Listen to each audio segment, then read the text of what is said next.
tradition this day and age to read any good news on the newspaper page. And love and tradition of the grand design, some people say, is even harder to find. All right, guys, let's do it. All things real estate. We continue on almost midway through 2023. So we're about at the halfway point of the year. That is crazy. Yeah, already, right? We're in the middle of May. It'll be, a week before I think this airs. And it's interesting to see how we started the beginning of the year versus where we are today.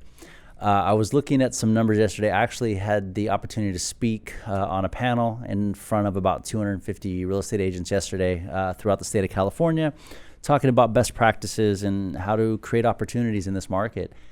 And it's interesting, and I'll be a little transparent here team-wise. I mean, we usually do 100, 125 deals a year, average price point about 1.7. Year to date, we had only closed 24 transactions as a team. So 24 deals done between the five of us.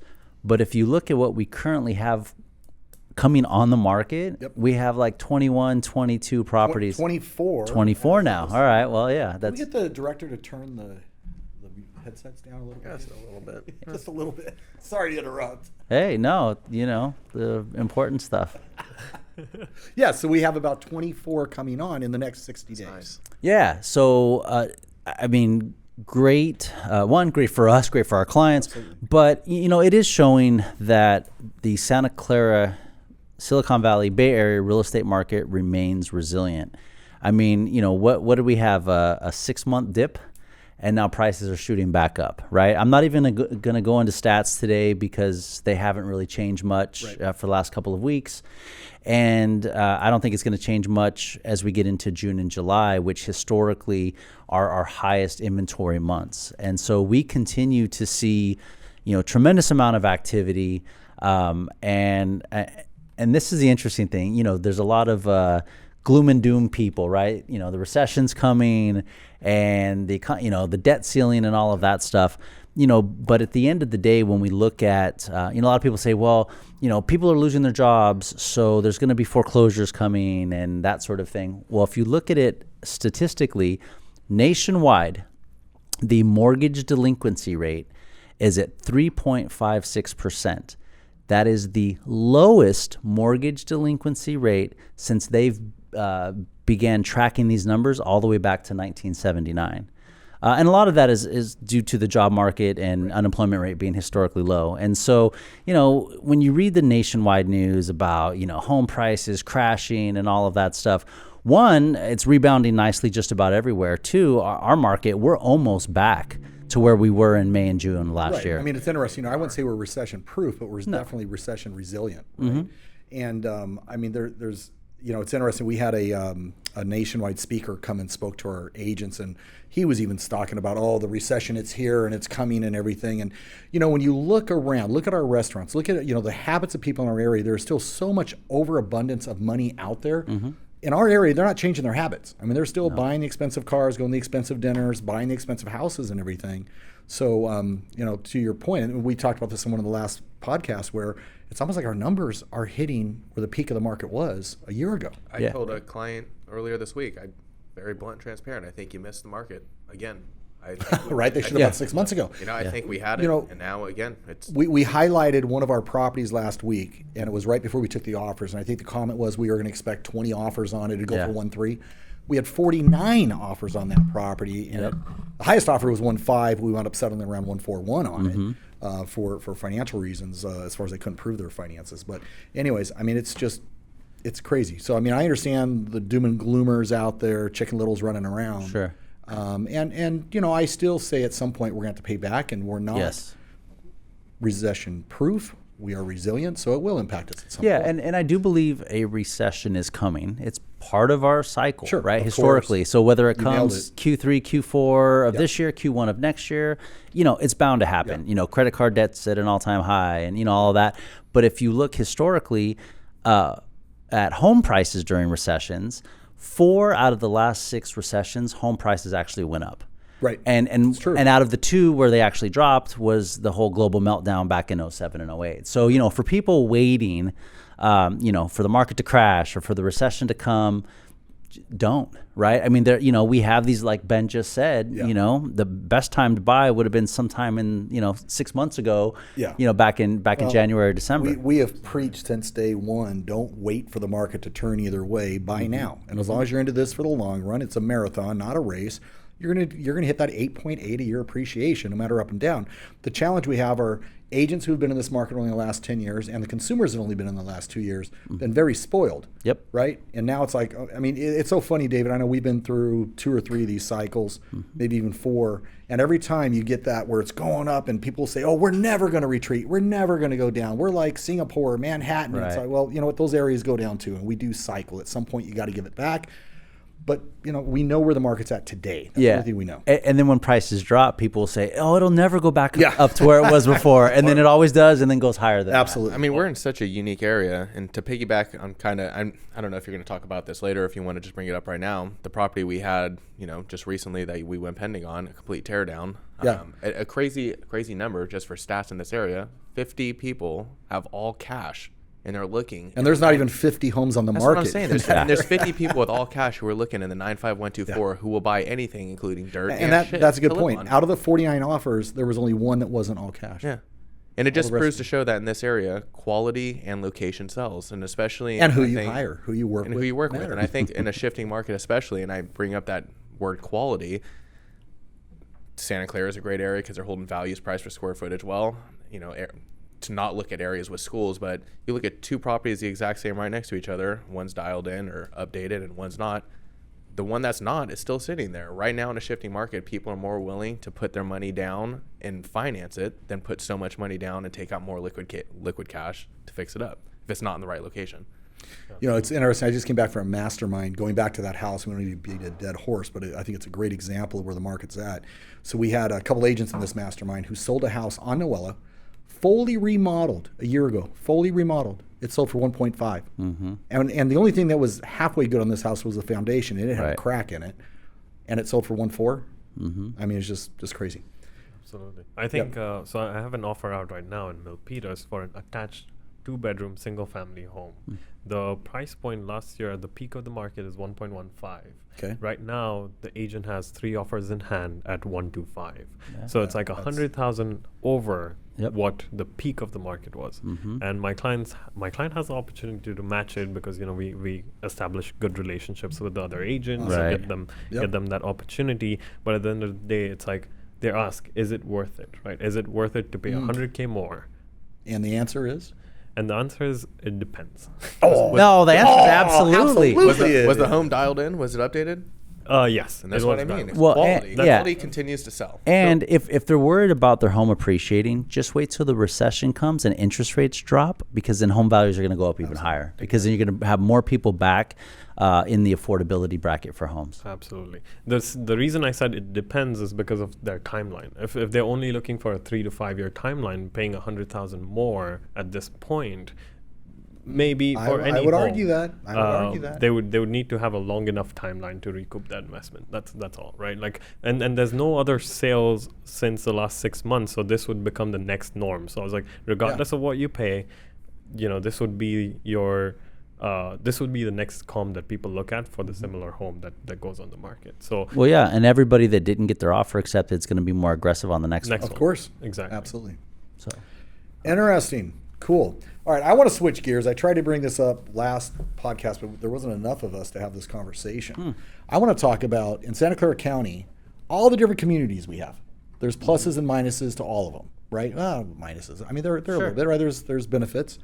Do you guys know how many individual communities there are in Santa Clara County? From Blossom Valley, Willow Glen. Entire county? Yeah. If you go back to old school real estate, we used to have numbers. Yeah. How many numbers are there? I want to say 36. I don't know. I mean, It's got to be.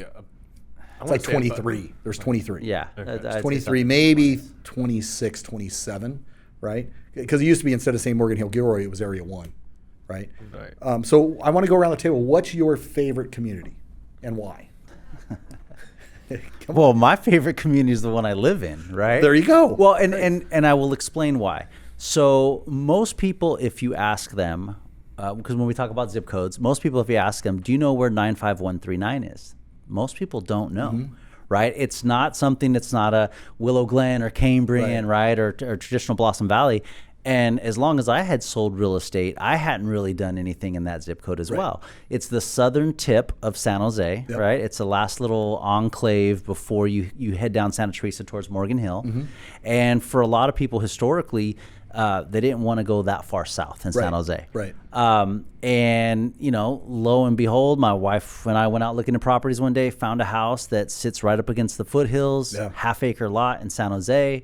Absolutely fell in love, and we've been there. It'll be 2 years now next month. And we say hidden gem, right? You know, those cliche terms. But it really is. True. You have pride of ownership throughout the neighborhood. You know, it's a neighborhood where everybody has the dogs off leash playing at the park across the street, you know, at 7 o'clock in the evenings and that sort of thing. So, you know, for the feeling of it, the quality of home, the up against the foothills, so you feel, you know, kind of out of the traditional rat race of some of the more heavily populated areas. That's my favorite. It's awesome. Now, the downside, because you're talking about the negatives. Any home south of Burnell Avenue in San Jose feeds into Morgan Hill school system, which costs us value-wise probably about $100,000 to $150,000 in home resale value instead of feeding into the San Jose schools. Interesting. I'm sorry, because you're saying Morgan Hills School District isn't as rated as high? Correct. And it's just kind of problematic from a distance perspective. Right? You're 12 miles. Your kid's not walking to the neighborhood elementary school. No, absolutely not. And well, luckily you can walk to the elementary and middle school, but then high school you're 12 miles down the road without traffic. So because of that, a lot of people in our area send their kids to private schools. But it's it's a challenge. Well, but you're getting a lot more for your money for the school. It's an incredible neighborhood, family neighborhood feel and everything. All the traditional. You have all the amenities there too. I mean, you got golf courses, you got the foothills right there and everything. And I think that points out with whatever communities that you're looking at in Santa Clara County, you might say some of them might not have as great as a reputation as others, but within those communities, there are great neighborhoods and great streets. I mean, if you look at Thousand Oaks falls under South San Jose, right? South San Jose. It is an incredible neighborhood, Thousand Oaks, and then right next to it, I mean, you've got 2 schools there. You got the fire department. I mean, it's really they shut cool down the block for 4th of July, Memorial Day parties. Ben, this is a good question because I think this has a lot to do with the age difference and you're kind of I'm serious. We're going to see. It's where you're at in your life. And that's exactly it. I think for where I'm at in my life, my age, where my friends are, my ideal location right now, especially for a first-time home buyer and knowing the prices, it's in between, I would say, Del Mar High School and Lee High School. And again, the same kind of negative comment that you brought up. And again, you can't even say it's negative. Right. Depending on the school district. Well, if I don't have kids or if I'm older, I don't care. I don't want to pay for those school districts. Right? Yeah, exactly. And that's exactly it. So as a first-time home buyer, you get into these areas not thinking about what the high school is. You don't have high school kids. But like you said, when it comes to the resale value of it, if I get in on the left side of Hamilton, I'm going to be in Del Mar School District, and that's going to be a lot different than me being on the other side. Campbell, Willow Glen? Is that Cambrian? It's Campbell, Cambrian, Willow Glen. So if you're on the left side of Hamilton, you're in Del Mar. If you're straight away, you're in Willow Glen. And if you're on the right side of Kirtner or on the right side of Lee, you're in Branham High and Price Middle School. And then if you go farther down, you're in Lee. So again, depending on where you are in the neighborhood, the prices change for the resale value. But as a first-time home buyer, someone who wants to be around commotion, not away from society. I want to hear an ambulance as it comes down the street. I want to hear the chaos. I want to be able to walk to downtown Campbell or Willow Glen.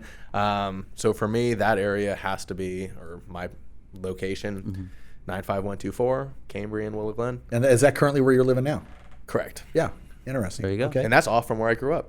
Awesome. I'm going to extend the parameter just a little bit and open it up to a neighborhood in Fremont. Okay. All right. That's cool. It's called Mission San Jose 94539. Okay. It's got incredible schools, estate-style homes. There's a trail for Mission Peak right there. There's Lake Elizabeth. There's lots of Indian groceries and shopping. So I think majority of my clientele prefer that area as like the peak Yeah. or like the best. They're comfortable there. Right, Yeah, exactly. all It's the like amenities. the goal to be there, and also because they have a lot of uncertainty with the job roles, they may get relocated for a job role in San Francisco or down in Sunnyvale, and Fremont just tends to be that center point where they can You regardless. hit Dumbarton Bridge. Is that Yeah. there? They Yeah. hit it over on the other So they side of the bay. can take the Right. Dumbarton, go to Palo Alto, or go up to San Francisco. So I think that's a very central spot. Good schools, great homes. And newer you live in that construction. vicinity as well? or- Yeah, I'm Right. about 15 minutes away. Okay, so cool. Yeah, pretty- and pretty and Mark, I'm guessing I know what your choice is not- going to you're be. not gonna know. But I was going to say, You're not going to know what I'm going to say. throw out Los Gatos. What's your next favorite Lexington neighborhood? Hills. Ah, Yes, it is. It's Lexington Hills. I like a little bit serenity and not having all my neighbors around me and stuff. And it happens to be where I live. We get to benefit from being 5 minutes from downtown Los Gatos. We have Los Gatos schools, but we don't have to deal with the, if one of the, because I was going to go into another thing here, but the negative part of Los Gatos is, during the summer times, try to go through the town of Los Gatos. I mean, it is packed with all the beach traffic going around, right? Not to mention pricing. Sure. But pricing's a challenge anywhere we go, right? All right, so amuse me for a second here. We're going to do one of the errands, like quick Okay. sections here. Right? Rapid fire? Rapid fire. Here we right, go. let's go. I'm going to mention the area, and you tell me first thing that pops in your head. Morgan Hill, Gilroy. Come on. Land. Land. Okay. okay. Oh, I got you. Okay. Santa Teresa. Price point. Evergreen. Too far. Community College. Yeah. Too far. Right. Too far. Alum Rock. Way too far. My first home. ghetto. There you go. Berryessa. Negatory. King Egg Roll. There you go. Bad. Milpitas. Smelly. The dumps. Oh. Yeah, I mean the landfill. dumps there without The a doubt. landfill. But I think they've got some cool newer construction there, right? Yep. Yeah. Right. Alviso. Top Golf Top Golf. That's what was mine going to be. Santa Clara. Price per square foot. is high. Outrageous. Outrageous. 49ers. Yeah, 49ers, 49ers. right? Yeah. Central San Jose. Downtown, baby. Yeah. Google. Right. Wait, hold on. Google. Oh, pause on that. Google Village. Throw a flag. Oh, they canceled that. They said they're stopping. Halt. Immediate halt on all building in Google. All right, well, let's get through the rapid All right, fire. found We can that circle out. Oh, back. there you go. That was one of the yeah. Willow Glen. Phenomenal. Charm. Historic. Yeah, right. California Cottage, Bungalow. South San Jose. Blossom Valley. Yeah, I mean, it's all the agriculture. Well, Blossom Valley's next, but Oh. yeah, South San Jose price point. I think Yeah. got some hidden gems down there. Blossom Valley, Almaden Valley.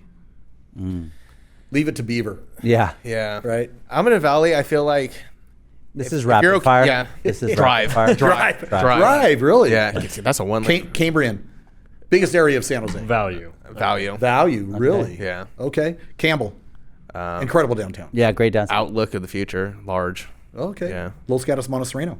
Mark Voncano. There you go. Luxury. Luxury, love that. Saratoga, Old money. time. Old money. school, Old school. money. Yeah, old money. Cupertino, Apple. Education. Schools. Yeah, right. Sunnyvale, Eichlers, Yeah, Eichler. That's a good one. and Los Gatos Mountains. Septic and wells. Now, Rats in your car. there you go. All true. One that doesn't pop up in those areas, Mountain View. Yeah. I mean, it's really the tech. Yeah. hub. It's right? up and Yeah. coming. Castro. Yeah, Valley. Castro, but I mean, Mountain View is really, I mean, San Jose likes to claim it's the heart of Silicon Valley, but from a corporation Right. perspective, it's really Mountain View Yeah, now. and I'll tell you the reason why I wanted to go through that exercise. It really does demonstrate the incredible area we live, The diversity, And I yeah. know that fortunately, we sell all over the place, right? I know we all live in different areas and stuff, but we have a passion for our community, Mm-hmm. for real estate, and Santa Clara County is an incredible place. I mean, and the 20 outlying areas as well. There's that ambulance what you I wanted need. to There you hear. go. Yeah. Of the 20 items you said, though, I would say 15 to 16 of them were all positive, and the only negatives were driving distance.